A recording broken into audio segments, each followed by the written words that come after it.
大家好，我是郑拓。 You, John Fitzgerald Kennedy, do solemnly swear.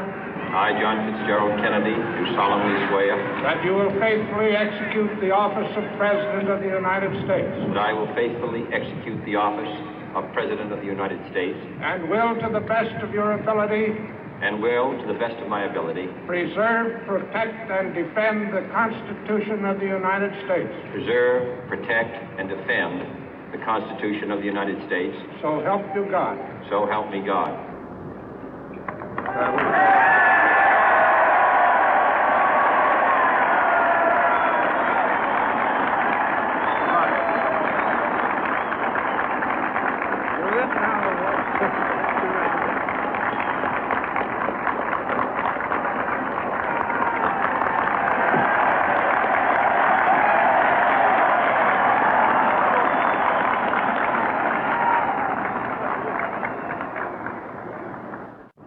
Vice President Johnson, Mr. Speaker, Mr. Chief Justice, President Eisenhower, Vice President Nixon, President Truman, Reverend clergy, fellow citizens.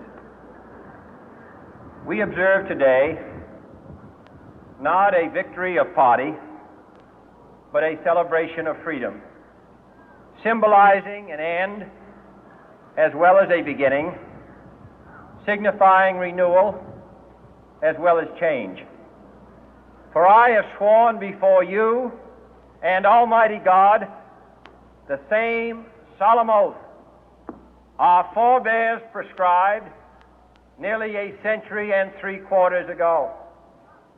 The world is very different now, for man holds in his mortal hands the power to abolish all forms of human poverty and all forms of human life.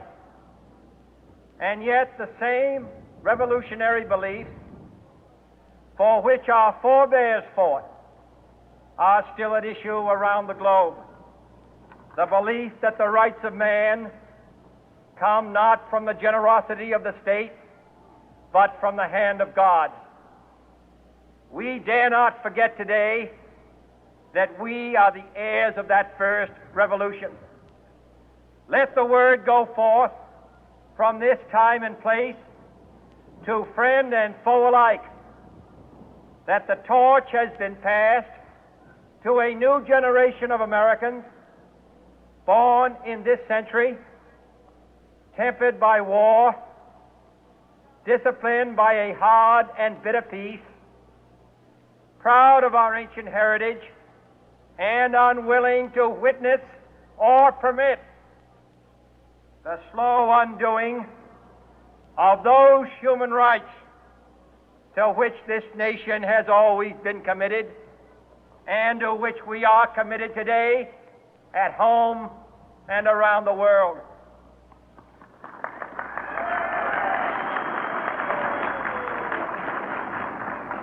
Let every nation know, whether it wishes us well or ill, that we shall pay any price, bear any burden, meet any hardship, support any friend, oppose any foe to assure the survival and the success of liberty.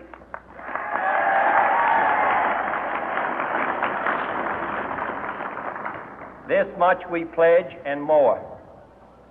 To those old allies whose cultural and spiritual origins we share, we pledge the loyalty of faithful friends.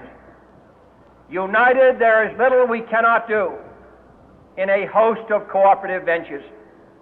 Divided, there is little we can do, for we dare not meet a powerful challenge at odds and split asunder. To those new states whom we welcome to the ranks of the free, we pledge our word that one form of colonial control shall not have passed away, merely to be replaced by a far more iron tyranny. We shall not always expect to find them supporting our view, but we shall always hope to find them strongly supporting their own freedom, and to remember that in the past, those who foolishly sought power by riding the back of the tiger ended up inside.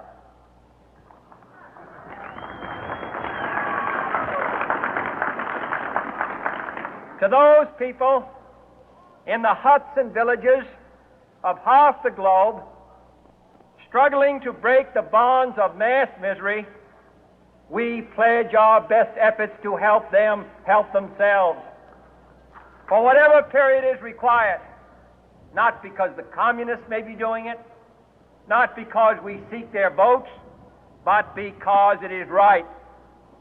If a free society cannot help the many who are poor, it cannot save the few who are rich.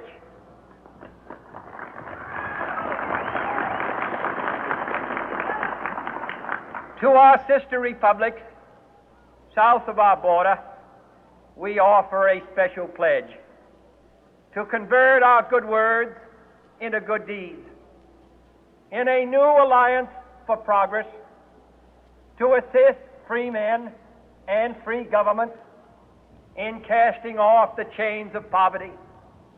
But this peaceful revolution of hope cannot become the prey of hostile powers.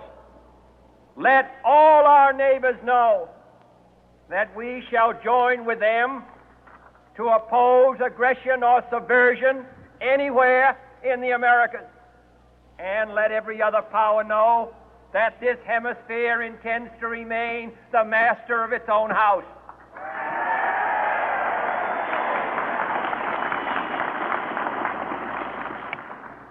To that World Assembly of Sovereign States, the United Nations, our last best hope, in an age where the instruments of war have far outpaced the instruments of peace, we renew our pledge of support to prevent it from becoming merely a forum for invective, to strengthen its shield of the new and the weak, and to enlarge the area in which its writ may run. Finally, to those nations who would make themselves our adversary, we offer not a pledge, but a request that both sides begin anew the quest for peace. Before the dark powers of destruction, unleashed by science, engulf all humanity in planned or accidental self-destruction, we dare not tempt them with weakness, for only when our arms are sufficient beyond doubt can we be certain beyond doubt that they will never be employed. But neither can two great and powerful groups of nations take comfort from our present course, both sides overburdened by the cost of modern weapons, both rightly alarmed by the steady spread of the deadly atom, yet both racing to alter that uncertain balance of terror that stays the hand of mankind's final war. So let us begin anew, remembering on both sides that civility is not a sign of weakness, and sincerity is always subject to proof. Let us never negotiate out of fear, but let us never fear to negotiate.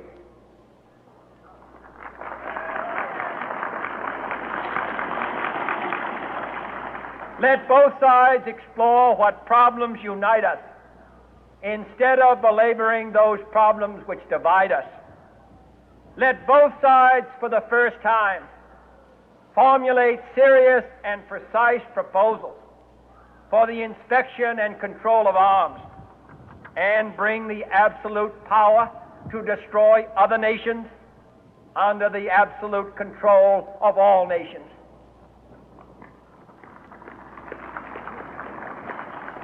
Let both sides seek to invoke the wonders of science instead of its terrors. Together let us explore the stars, conquer the deserts, eradicate disease, tap the ocean depth, and encourage the arts and commerce. Let both sides unite to heed in all corners of the earth the command of Isaiah to undo the heavy burden and let the oppressed go free. And if a beachhead of cooperation may push back the jungle of suspicion, let both sides join in creating a new endeavor, not a new balance of power, but a new world of law, where the strong are just and the weak secure and the peace preserved. All this will not be finished in the first 100 days, nor will it be finished in the first 1,000 days, nor in the life of this administration, nor even perhaps in our lifetime on this planet. But let us begin.